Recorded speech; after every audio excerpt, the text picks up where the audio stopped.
Welcome back to Dusting History. Today I've got a picture that's not rare or important of any particular significance. It's just a really great image of a picnic scene in New Zealand from 1910. I've just been to New Zealand on a holiday, or I did over Christmas, and so this resonated with me, and I just wanted to see to what level I could restore this picture.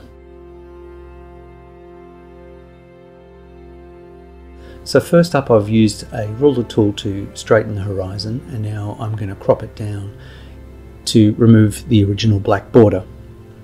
So any colour adjustments kind of will ignore that black.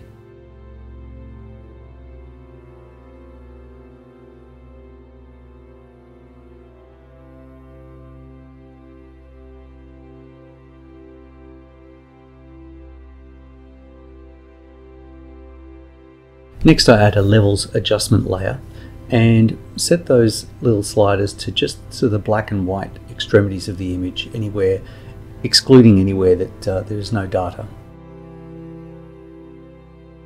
Now I'm sort of also looking at the hills in the background, because in the original exposure they're quite bright. So I'm just going to pull the midpoint down so I get a little bit more detail out of those mountains.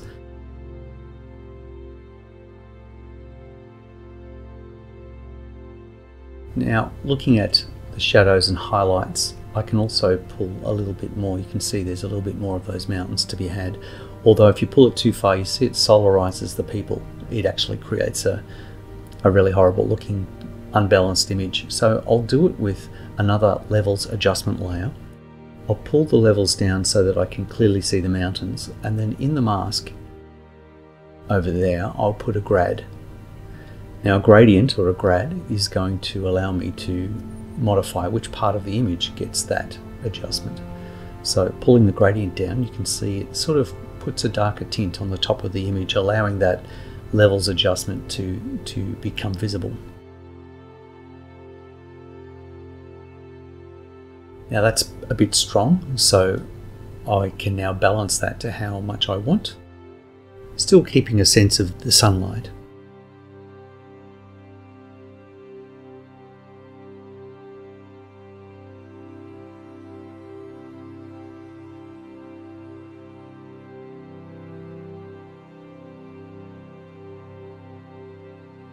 Now I'll quickly add a hue and saturation adjustment layer there, and just knock out the saturation so the image loses any of its baked in colour and becomes strictly grayscale.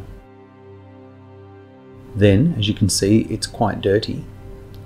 I need to despot, paint out all those little blemishes, hairs. I quite often wonder whose hairs they are, because that person's probably from a similar era, right? Yeah, I don't know why I think my brain goes to that kind of stuff. So before I do despot it, I'm going to go to the neural filters and just try and see if the photo restoration filter will help me knock out some of those very small dots and spots without overly affecting the image.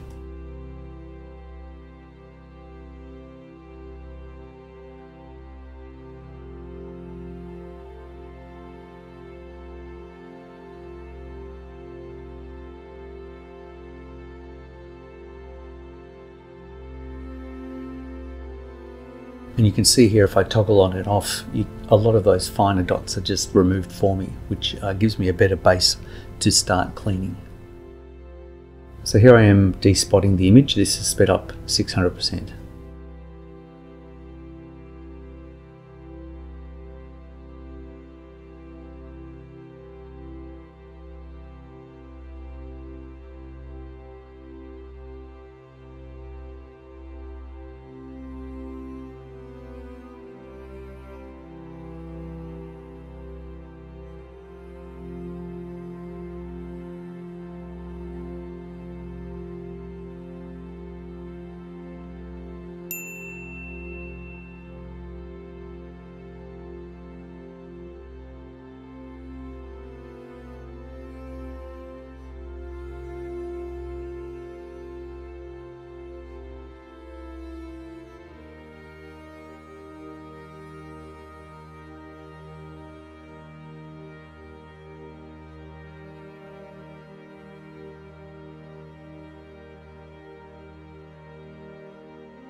Getting to the end of the cleanup now, I'll save this image and open up Topaz Photo AI.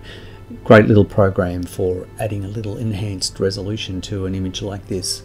And you can see here, just by removing the noise and allowing it to sharpen the image, that car really just sharpens up beautifully. So I'll save that, bring that back into Photoshop. And you can see if I toggle it, the window frames and all those little picnic tables and all those tiny little details really do just sharpen up nicely without it looking kind of funky or overdone.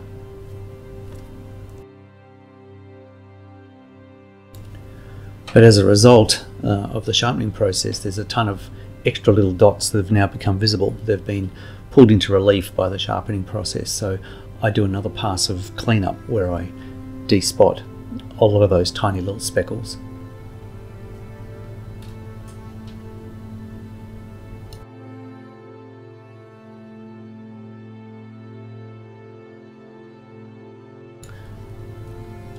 Now you can see I've got a couple of images loaded in my layer. That'll become apparent in a second.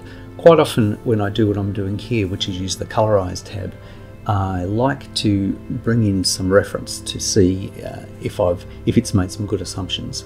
So outputting that on its own layer, the color information, and that layer is set to color, I will find some reference of other vehicles. Like here you go, I found a similar car in a similar kind of daylight, and I'm just sort of seeing if the assumptions for color are correct, whether I need to intervene and paint my own color in, which I do. Further to that, at Palette FM I've also processed these images. Now Palette FM is a website that'll actually colorize your images for you with a whole bunch of different text prompt inputs or just canned effects that they give you. And you can see some of these work better than others, but I do like how that car has got a green panel also with the black fenders. It's quite appealing. Put a little hue adjustment on that layer, and you can see I'm circling the mountains in the background. I think that sort of blue mountains with the slight amount of brownish warmth is far superior to the color that Photoshop chose to put back there with its neural network.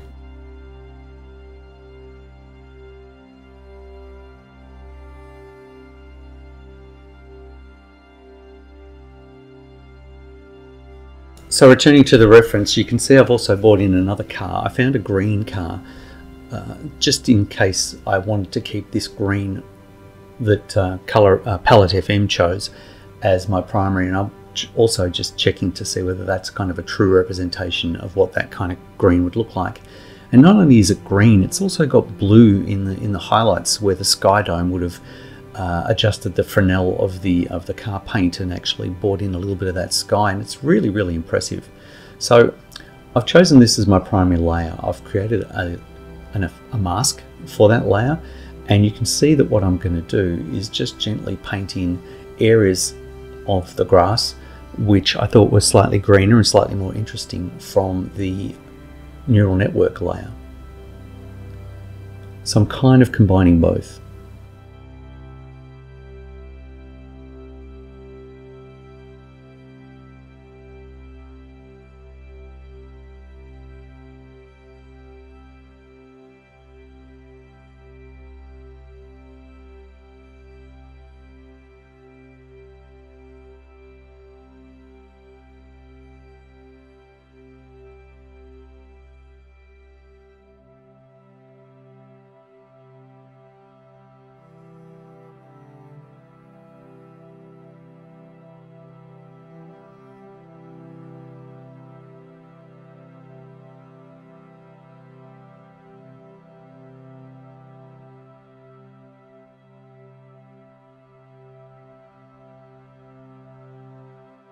Now obviously it's done a really great job, but it's not a perfect job, so I'm just going to work around selecting colours as I go and isolating some of these islands of colour more to the areas they're meant to be.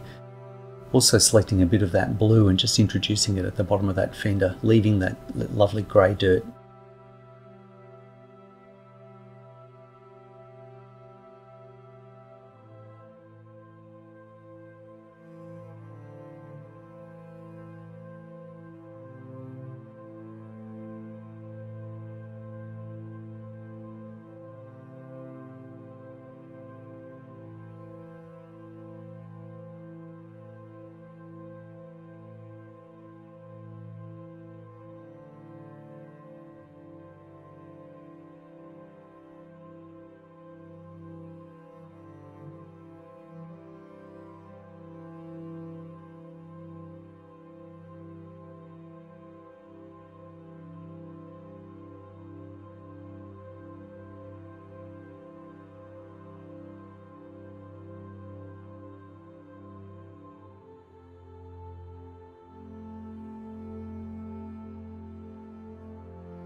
So using a black mask on this other colorized image, it was a far warmer image, I'm just doing a couple of dashes in the mask to reveal some of those warmer tones, and you can see they're quite blobby.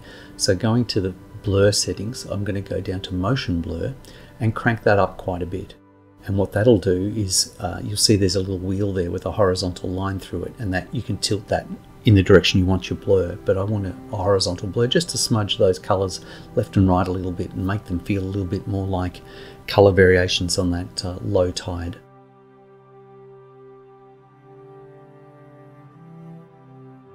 Once again, if you've got an image that you'd like to see fixed and perhaps featured on the channel, please reach out, let me know, and I'll have a look at it. Once again, thanks very much. See you next time. Bye-bye.